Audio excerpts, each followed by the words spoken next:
चीन ने पूर्वी लद्दाख में फिर से घुसपैठ की हिमाकत की, जिसे भारतीय सेना ने नाकाम कर दिया। रक्षा मंत्रालय के मुताबिक 29 और 30 अगस्त की रात को चीन के 500 सैनिक कारों और एसयूवी वाहनों में पूरी तैयारी के साथ पैंगोंग झील के दक्षिणी किनारे पहुंचे, लेकिन भारतीय जवान चौकन्ने थे और चीनी सैनिकों को वहां से खदेड़ दिया। चीन के साथ विवाद को सुलझाने के लिए चुशूल में ब्रिगेड कमांडर लेवल की बातचीत भी हुई। 15 जून को भी लद्दाख के गलवान में चीन और भारत के सैनिकों में हिंसक झड़प हुई थी, जिसमें भारत के 20 जवान शहीद हो गए थे, जबकि चीन के करीब 40 सैनिक मारे गए थे, लेकिन चीन ने मारे गए सैनिकों का आंकड़ा छिपा लिया था।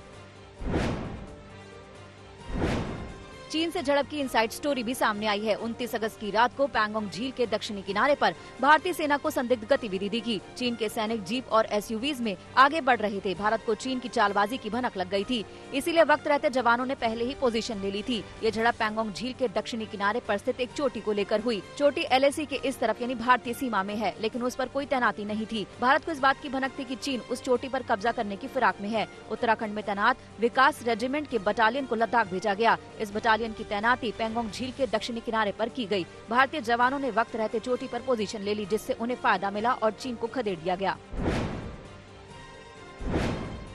सीमा पर चीन की गुस्ताखी का भारत ने कड़े शब्दों में विरोध किया है। विदेश मंत्री S जयशंकर ने चीन को सख्त लहजे में चेतावनी दी है। विदेश मंत्री ने कहा कि अगर चीन LAC में यथास्थिति को बदलने की लगातार कोशिश करता रहेगा तो भारत उसी की भाषा में उसे जवाब देगा। US India strategic partnership forum पर विदेश मंत्री ने ये बात कही। सीमा विवाद पर आज फिर से चीन के साथ ब्रिगेड कमांडर स्तर की बातचीत हो सकती है। इस बीच चीन ने सीनाजोरी दिखाई। चीन ने भारत पर ही घुसपैठ का आरोप लगाया है। चीन ने कहा कि वो सीमा पर जरूरी कदम उठा रहा है। चीन ने उल्टे भारत पर ही LAC को लांघने और उकसावे की कार्रवाई करने का आरोप लगाया। कश्मीर में आतंकवादियों ने फिर से सेना के काफिले पर ग्रेनेड से हमला किया। उनके निशाने पर सेना के काफिले की आखिरी गाड़ी थी, लेकिन निशाना चूक गया और ग्रेनेड फटने से 6 स्थानीय लोग घायल हो गए। सेना ने ग्रेनेड से हमला करने वाले आतंकियों की तलाश के लिए सर्च ऑपरेशन चलाया है। सोपोर में भी लगातार दूसरे दिन आतंकवादियों ने सेना के काफिले को निशाना बनाया। बारामूला के पास ये हमला किया गया। हालांकि इसमें किसी के हताहत होने की कोई खबर नहीं है।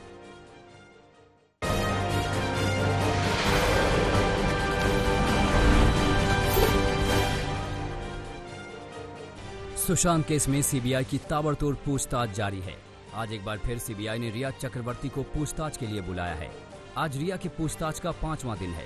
अब तक रिया से करीब 35 घंटे की पूछताछ हो चुकी है। कल रिया से CBI ने करीब 9 घंटे सवाल जवाब किए। चौथे दिन 11 बजे से शुरू हुई पूछताछ रात को 8 बजे तक चली। सूत्रों की माने तो रिया ड्रग्स को लेकर ठीक से जवाब नहीं दे पा रही हैं। कल CBI के बार बार सवाल पूछने पर रिया भड़की नजर आई। रात 8 बजे रिया DRDO दफ्तर से घर के लिए रवाना हुई, जहां घर पर लगी भीड़ के बाद रिया ने सांताक्रूज पुलिस स्टेशन का रुख किया और पुलिस से सुरक्षा मांगी, जिसके बाद पुलिस की मदद से रिया अपने घर पहुंच सकी।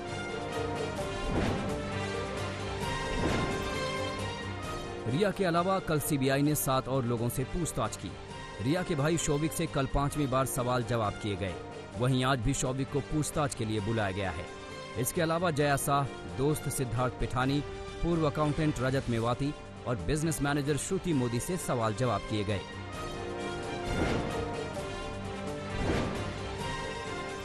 सुशांत सिंह राजपूत की बहन श्वेता सिंह ने इंडोनेशिया का एक वीडियो शेयर किया है, जिसमें स्क्रीन पर सुशांत को इंसाफ दिलाने को लेकर अभियान चलाया जा रहा है। इसके अलावा एक और रांची का पुराना वीडियो शेयर किया है, जिसमें सुशांत दिव्यांग बच्चों के साथ वक्त बिता रहे हैं।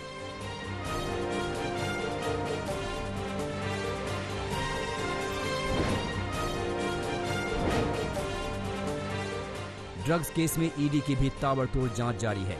कल ED ने गौरव आर्या से कई घंटों की पूछताछ की। वहीं आज भी ED ने गौरव आर्या को पूछताछ के लिए बुलाया है। रिया की ड्रग्स के चैट में गौरव आर्या का जिक्र हुआ था। इसके अलावा कुणाल जानी से भी ड्रग्स को लेकर पूछताछ की जाएगी।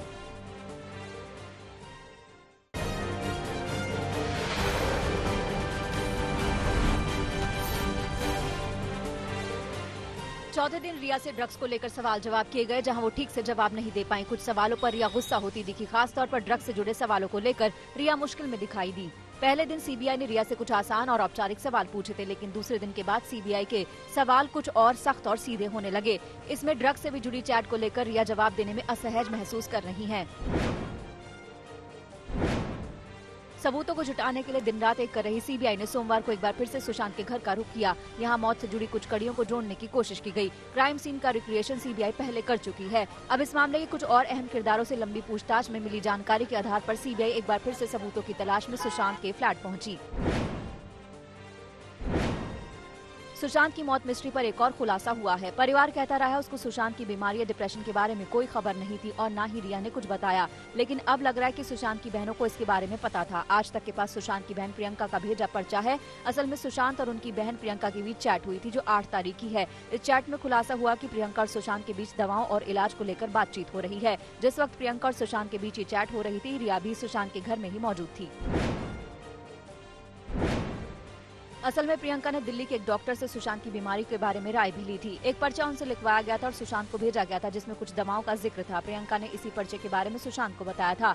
सुशांत इस चैट में ये भी कह रहा है कि बिना पर्चे के कोई दवाई नहीं देगा। इसके बाद प्रियंका कहती है कि अगर पर्चे का इंतजाम हो जाता है तो मैं कॉल करती हूँ। प्रियंका ये भी कहती है कि दवा के लिए कोई पूछे तो बता देना कि ऑनलाइन कंसल्टेशन लिया था। इस चैट के सामने आने के बाद एक बात बिल्कुल साफ हो गई है कि सुशांत के घर वालों को उनकी बीमारी के बारे में पता था। पहले उनके परिवार वाले दावा कर रहे थे कि सुशांत के डिप्रेशन के बारे में उन्हें कुछ नहीं मालूम था। सवाल रिया पर उठ रहे थे कि घर वालों को बिना बताए वो इलाज कैसे करा रही थी। सब खुलासा हो गया है कि उन्होंने जो भी कुछ कहा है आज तक सब झूठ निकली है, क्योंकि 2019 में नवंबर महीने में जो भी उनके बारे में श्रुति से बातचीत हुई है। असल में सुशांत के लिए दवाओं का ये पर्चा दिल्ली के आरएमएल अस्पताल के डॉक्टर ने बनाया था। इन डॉक्टर का नाम है तरुण कुमार। सवाल उठ रहे हैं कि बिना मरीज को देखे ओपीडी से पर्चा कैसे बना दिया गया। हालांकि डॉक्टर ने आज तक के सवालों का जवाब देने से इनकार कर दिया।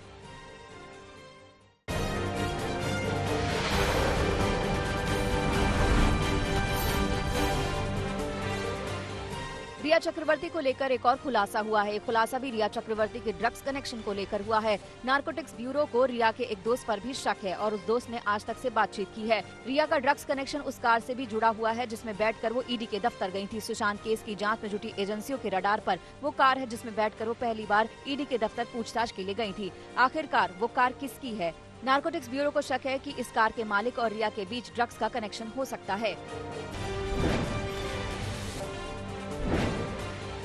इस कार के मालिक का नाम है सुवेद लोहिया। नारकोटिक्स ब्यूरो की टीम जानना चाहती है कि रिया और सुदेव का आखिरकार क्या कनेक्शन है। रिया और सुदेव के बीच ड्रग्स को लेकर कनेक्शन की बातें कही जा रही हैं। आज तक के साथ बातचीत में सुवेद ने कबूल किया कि रिया चक्रवर्ती उसकी कार में बैठकर गई थी। आपको मेरे से एक ही गलती हुई, क्या मेरे फैमिली फ्रेंड है वो मेरी वो गाड़ी गए। आप लोग ने विदाउट वेरिफिकेशन करके आप लोग ने मेरे को क्या क्या बना दिया है। मेरा कुछ केस लेना देना नहीं। Yes, both of them are my friends for over 10 years.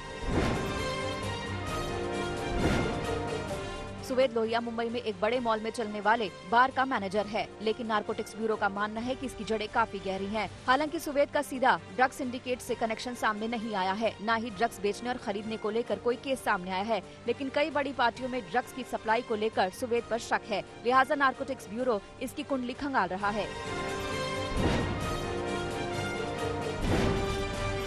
Sushant case के ड्रग एंगल की जांच अब नारकोटिक्स सेंट्रल ब्यूरो की टीम कर रही है। सुशांत केस में ड्रग एंगल की जड़ें गहरी होती जा रही हैं। अब एनसीबी के राडार पर मुंबई के तमाम वो ड्रग माफिया हैं जो बॉलीवुड सितारों के बीच ड्रग की सप्लाई करते हैं। सुशांत की मौत में ड्रग कनेक्शन को लेकर एनसीबी की टीम को कुछ लीड भी मिली है। एनसीबी जल्द ही इस मामले पर कुछ और खुलासा करने वाली है।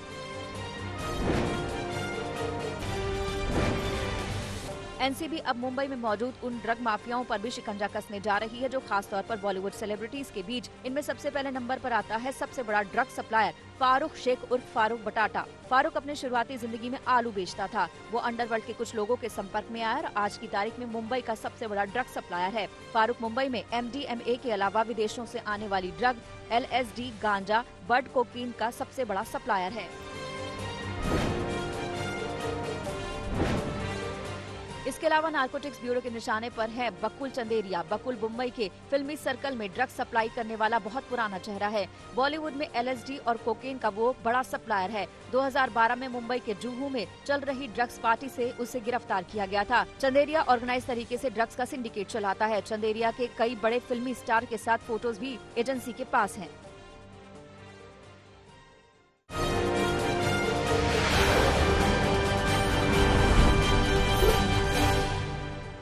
भारत रत्न और देश के पूर्व राष्ट्रपति प्रणब मुखर्जी का आज दिल्ली में अंतिम संस्कार होगा। आज दोपहर 2:30 बजे लोधी रोड स्थित शमशान घाट पर अंतिम संस्कार किया जाएगा। 84 साल की उम्र में कल उन्होंने आखिरी सांस ली। प्रणब मुखर्जी के निधन पर मोदी सरकार ने 7 दिनों का राष्ट्रीय शोक का ऐलान किया है। पीएम मोदी ने उनके निधन पर दुख जताया। पीएम मोदी के साथ ही राष्ट्रपति रामनाथ कोविंद ने भी शोक व्यक्त किया है। अंतिम दर्शन के लिए प्रणब मुखर्जी का पार्थिव शरीर उनके सरकारी निवास 10 राजाजी मार्ग पर रखा जाएगा। सुबह 9:15 पर प्रधानमंत्री मोदी उन्हें श्रद्धांजलि देंगे। राष्ट्रपति रामनाथ कोविंद भी प्रणब दा को अंतिम विदाई देंगे। सुबह 10 से 11 बजे के बीच मंत्री सांसद उनके अंतिम दर्शन करेंगे। श्रद्धांजलि सभा में सोशल डिस्टेंसिंग का पूरा ख्याल रखा जाएगा। प्रणब मुखर्जी के निधन पर कांग्रेस अध्यक्ष सोनिया गांधी ने भी दुख जताया। उन्होंने प्रणब मुखर्जी के योगदान को याद किया। उन्होंने कहा कि प्रणब दा 5 दशकों से अधिक समय तक सार्वजनिक जीवन, कांग्रेस पार्टी और केंद्र सरकार का अभिन्न अंग रहे हैं। प्रणब मुखर्जी के निधन पर राहुल गांधी ने भी दुख व्यक्त किया है।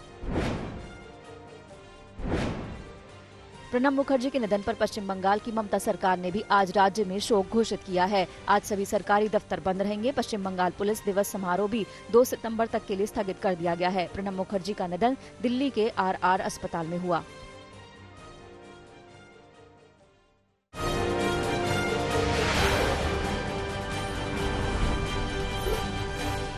कोरोना के संकट काल में भारतीय अर्थव्यवस्था को बड़ा झटका लगा।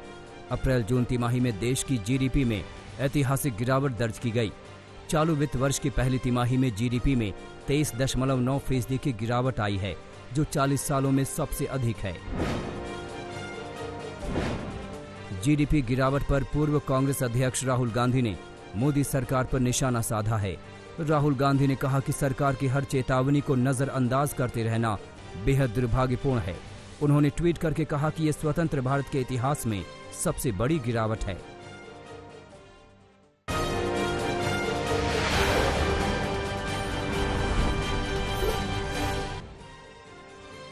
दिल्ली सरकार ने निजी स्कूलों को कड़ा संदेश देते हुए कहा है कि जिन स्कूलों ने ट्यूशन फीस के अलावा कोई भी अतिरिक्त फीस ली है, उसे फौरन अभिभावकों को वापस करें। जिन स्कूलों ने फीस वापस नहीं की, उनके खिलाफ दिल्ली सरकार सख्त कार्रवाई करेगी।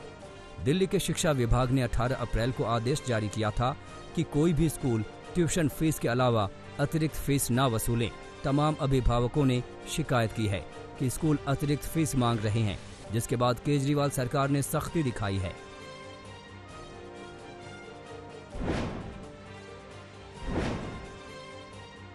सुप्रीम कोर्ट ने भगौड़े कारोबारी विजय माल्या को 5 अक्टूबर को दोपहर 2 बजे अदालत में हाजिर होने को कहा है।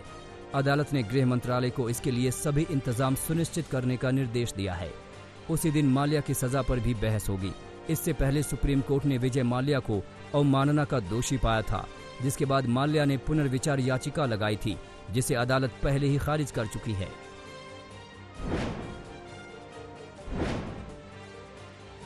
सुप्रीम कोर्ट ने वरिष्ठ वकील प्रशांत भूषण पर कोर्ट और जजों की अवमानना के मामले में ₹1 का जुर्माना लगाया है।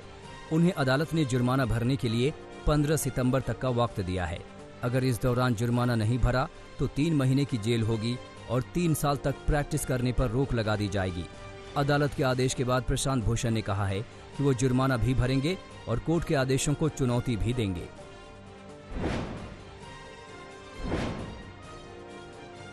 उत्तर प्रदेश के मंत्री मोहसिन रजा भी कोरोना की चपेट में आ गए हैं। उन्होंने ट्वीट कर अपने कोरोना पॉजिटिव होने की जानकारी दी। डॉक्टर की सलाह पर उन्होंने घर पर ही खुद को क्वारंटीन किया है। दरअसल उनके स्टाफ के कुछ लोगों को कोरोना संक्रमित पाए जाने पर उनका कोरोना टेस्ट हुआ था।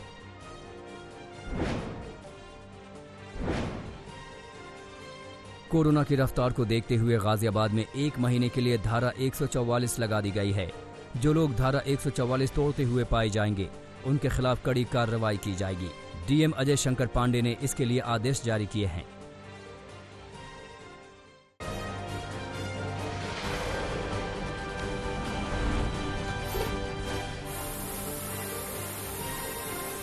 महाराष्ट्र के भंडारा और गोंदिया जिले में बाढ़ ने तबाही मचा दी है। वैनगंगा नदी उफान पर है और बाढ़ की वजह से भंडारा जिले के करीब 30 गांव, जबकि गोंदिया के 58 गांव टापू बन गए हैं। मूसलाधार बारिश और बाढ़ में कई मकान जमींदोज हो गए हैं।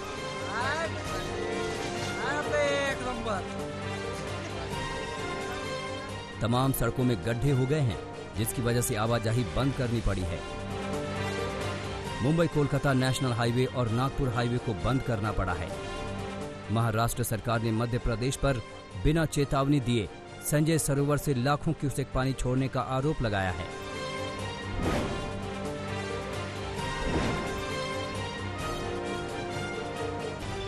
महाराष्ट्र के चंद्रपुर में गोसी खुर्द बांध में अपनी क्षमता से ज्यादा पानी भर चुका है, लिहाजा बांध से पानी छोड़ना पड़ा है। इसकी वजह से जिले के 9 गांव टापू बन गए हैं। लोगों ने छतों पर शरण ली है। बाढ़ में हजारों हेक्टेयर फसल को भी भारी नुकसान पहुंचा है। बाढ़ में फंसे लोगों को बचाने के लिए एनडीआरएफ तैनात की गई है।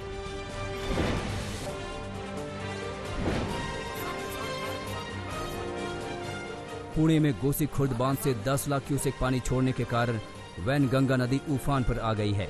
नदी का पानी ब्रह्मपुरी तहसील की दर्जनों बस्तियां और गांव के लिए खतरा बन गया है। शहर का मुख्य मंदिर भी बाढ़ के पानी से घिरा है। बड़े बड़े मकान जलमग्न हैं और बाढ़ में फंसे लोगों को घरों से निकाला जा रहा है।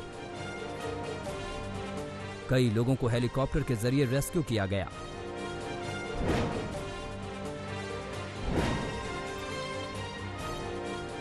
मध्य प्रदेश में हो रही मूसलाधार बारिश ने गुजरात में बाढ़ ला दी है। नर्मदा नदी में उफान की वजह से गुजरात में सरदार सरोवर बांध के 23 गेट खोल दिए गए हैं और 10 लाख क्यूसेक पानी नदी में छोड़ा जा रहा है। इसकी वजह से भरूच जिले में बाढ़ के हालात बिगड़ रहे हैं। शहर और गांव सभी बाढ़ से दो चार हैं। कहीं दुकानें, कहीं बाजार तो कहीं खेत खलिहान बाढ़ में डूबे हुए हैं।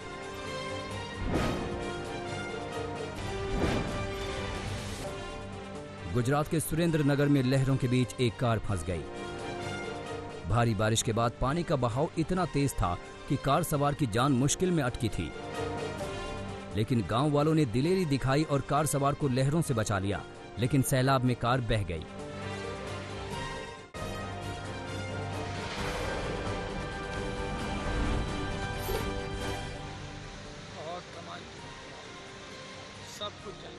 सितंबर में भी मध्य प्रदेश में बाढ़ का ऐसा कोहराम जारी है जिससे चारों तरफ तबाही ही तबाही दिखाई पड़ रही है। विदिशा में बेतवा नदी अपना रौद्र रूप दिखा रही है। हाईवे पर पानी भरने से शहर का राजधानी भोपाल से संपर्क कट गया है। शहर के पार्क और शमशान घाट भी बाढ़ में डूबे हैं, जबकि कई गांव भी बाढ़ से घिरे हुए हैं। लोगों के घरों में रखा अनाज बाढ़ के पानी में खराब होने से आने वाले दिनों में खाने पीने की दिक्कत हो सकती है।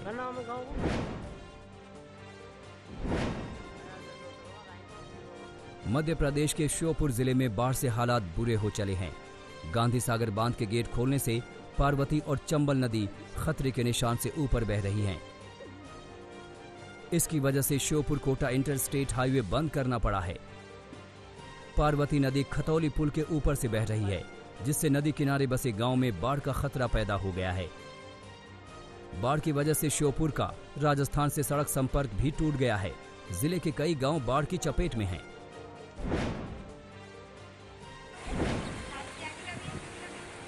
मध्य प्रदेश के खरगोन में मालन नदी उफान पर है। महेश्वर विकास खंड के कई गांव में बाढ़ का पानी भर गया है, जिससे रास्तों में अब नावें चल रही हैं। करौंदिया खुर्द में कई लोग नदी के बहाव की वजह से फंस गए, जिन्हें कड़ी मशक्कत के बाद बाहर निकाला जा सका। पथराड़ में मालन नदी को तैरकर पार करने की कोशिश में एक शख्स डूब गया, जिससे उसकी मौत हो गई।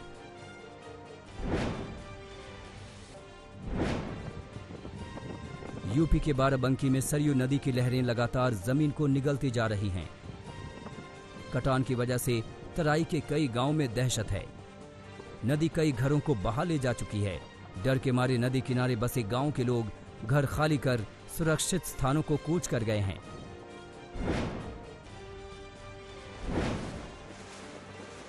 पहाड़ों पर लगातार हो रही मूसलाधार बारिश के कारण गंगा नदी तेवर दिखा रही है। काशी में गंगा का जलस्तर लगातार बढ़ता जा रहा है और धीरे धीरे खतरे के निशान के करीब आ गया है। खतरे को देखते हुए जल पुलिस ने पेट्रोलिंग बढ़ा दी है। अब दिन में 3 बार गंगा नदी में गश्त की जा रही है। जल पुलिस घाट किनारे बसे लोगों और सैलानियों को नदी से दूर रहने के लिए लगातार चेतावनी जारी कर रही है। गंगा जी में तेज बहाव है, अतः आप लोग बोट का संचालन किसी भी हाल में नहीं करेंगे।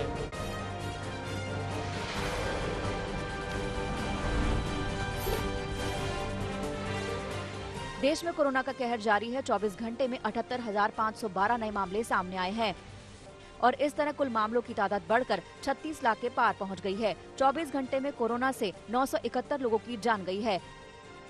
देश में अब तक कोरोना से 64,469 लोगों की मौत हो चुकी है। पिछले कुछ दिनों से लगातार कोरोना के हर रोज नए केस 75,000 से ज्यादा सामने आ रहे हैं। महाराष्ट्र में 24 घंटे में कोरोना के तकरीबन 12,000 केस सामने आए हैं।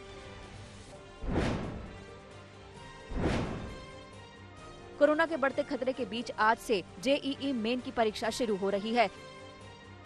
परीक्षा पर काफी विवाद हो रहा था, लेकिन सरकार ने इस पर पीछे हटने से इनकार कर दिया था। कोर्ट ने भी परीक्षा को हरी झंडी दे दी थी। परीक्षा के लिए काफी इंतजाम किए गए हैं। सोशल डिस्टेंसिंग का ध्यान रखा जाएगा। कुछ राज्यों ने छात्रों के लिए मुफ्त सफर की सुविधा भी दी है। देश में अनलॉक 4 का दौर आज से शुरू हो रहा है। इसमें कुछ छूट दी गई है, लेकिन ज्यादातर छूट की मियाद 7 सितंबर और उसके बाद ही शुरू होगी। मेट्रो को 7 सितंबर से शुरू किया जाएगा। क्या होंगे इंतजाम, इस पर आज बैठक होगी।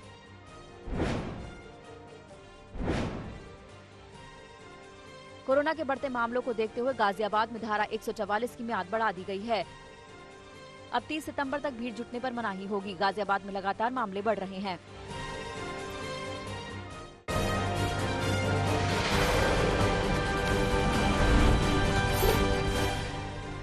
कानपुर में मासूम बच्चे के साथ मारपीट करने वाली आया का वीडियो सीसीटीवी में कैद हो गया। इस वीडियो में बच्चे को आया पीटती हुई नजर आ रही है। बच्चे को इसी आया के भरोसे माता पिता नौकरी के लिए जाया करते थे, लेकिन जब बच्चा सहमा सहमा नजर आने लगा तो सीसीटीवी खंगाला गया। सीसीटीवी में वारदात देखकर परिवार के रोंगटे खड़े हो गए, जिसके बाद पुलिस में शिकायत की गई। पुलिस ने आया को गिरफ्तार कर लिया है। बिहार के आरा में वीर कुंवर सिंह यूनिवर्सिटी में प्रोफेसर के साथ मारपीट का मामला तूल पकड़ने लगा है। इस मामले में शिक्षक संघ और छात्र आमने सामने हैं। दोनों तरफ से केस दर्ज करवाया गया है। दरअसल 11 अगस्त को फिजिक्स के असिस्टेंट प्रोफेसर अमरेंद्र नारायण के साथ कुछ असामाजिक तत्वों और छात्र नेता ने मारपीट की थी। वहां के छात्रों की माने तो अमरेंद्र नारायण काफी टैलेंटेड प्रोफेसर हैं। अमरेंद्र नारायण ने कानपुर आईआईटी से पीजी किया है, फिर उसके बाद अमेरिका से फिजिक्स में पीएचडी की है। बिहार के बेतिया में मृत युवक मिला जीवित। पुलिस ने दिल्ली से आरोपी युवक को गिरफ्तार किया। जमीनी विवाद में दूसरे पक्ष पर दबाव बनाने के लिए हत्या का षड्यंत्र रचा था। पुलिस ने मोबाइल सर्विलांस के जरिए आरोपी युवक समेत 4 लोगों को गिरफ्तार कर जेल भेज दिया। यूपी के मिर्जापुर में एक शख्स की हत्या में सनसनीखेज खुलासा हुआ है। बेटे ने ही पिता की हत्या की थी। पैतृक जमीन में हिस्सा नहीं देने से नाराज बेटे ने साथी के साथ मिलकर वारदात को अंजाम दिया। हत्या में शामिल बेटे और उसके साथी को पुलिस ने गिरफ्तार करके जेल भेज दिया है।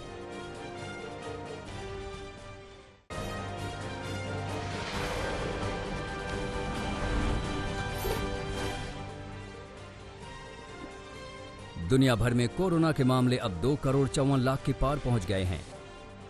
वहीं इस महामारी से अब तक 8,50,000 से ज्यादा लोगों ने अपनी जान गंवा दी है।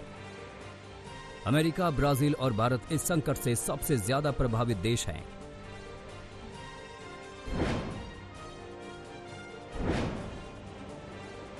हांगकांग में लगभग 5 लाख लोगों का निःशुल्क कोरोना वायरस टेस्ट कार्यक्रम के लिए रजिस्ट्रेशन किया गया है। ये कार्यक्रम आज से शुरू हो रहा है। टेस्ट की इच्छा रखने वाले सभी लोग बिना किसी खर्च के कोरोना टेस्ट करवा पाएंगे।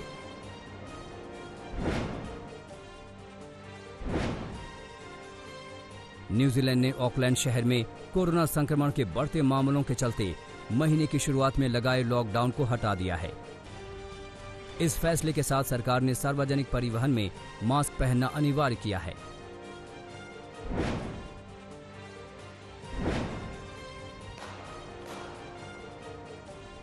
अमेरिका के पोलैंड में ट्रंप समर्थकों और विरोधियों के बीच हिंसक झड़प हो गई। जिसमें एक शख्स की गोली लगने से मौत हो गई। इस हिंसा को लेकर अब राष्ट्रपति ट्रंप और जो बाइडेन के बीच आरोप प्रत्यारोप शुरू हो गए हैं।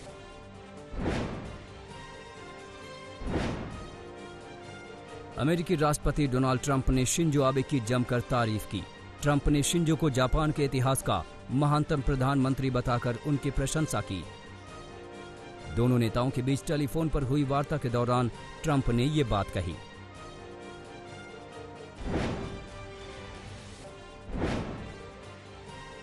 टिकटॉक की बिक्री मामले में अमेरिका के बढ़ते दबाव के चलते चीन ने तकनीक निर्यात कानून में बदलाव किया है।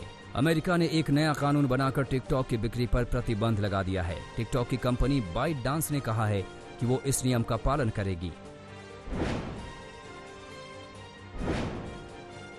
सिंगापुर में भारतीय मूल के नेता प्रीतम सिंह ने विपक्ष के नेता का पद संभालने के साथ ही इतिहास रच दिया। संसद ने सोमवार को उन्हें ये जिम्मेदारी सौंपी। प्रीतम सिंह की वर्कर्स पार्टी 10 जुलाई को हुए आम चुनाव में 93 में से 10 सीटें जीतकर सिंगापुर के संसदीय इतिहास में सबसे बड़े विपक्ष के रूप में उभरी है। सूडान की सरकार ने देश के 5 प्रमुख विद्रोही गुटों के साथ एक शांति समझौता किया है। सूडान दशकों से गृह युद्ध की चपेट में है। पिछले साल वहां के राष्ट्रपति उमर अल बशीर को सत्ता से उखाड़ फेंकने के बाद सिविलियन और सेना के प्रतिनिधि मिलजुल कर सत्ता चला रहे थे।